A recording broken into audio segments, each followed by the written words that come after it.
கந்தன் துணை இருக்க நெஞ்சே பயம் எதற்கு? கந்தன் துணை இருக்க நெஞ்சே பயம் எதற்கு? தஞ்சம் அடைந்தவர்க்கு கொஞ்சி அருள் கொடுக்கும்.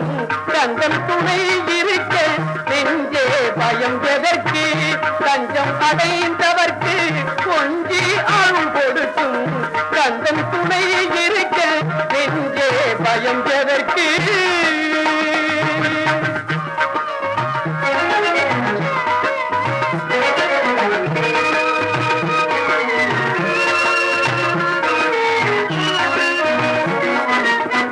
தந்தைக்கு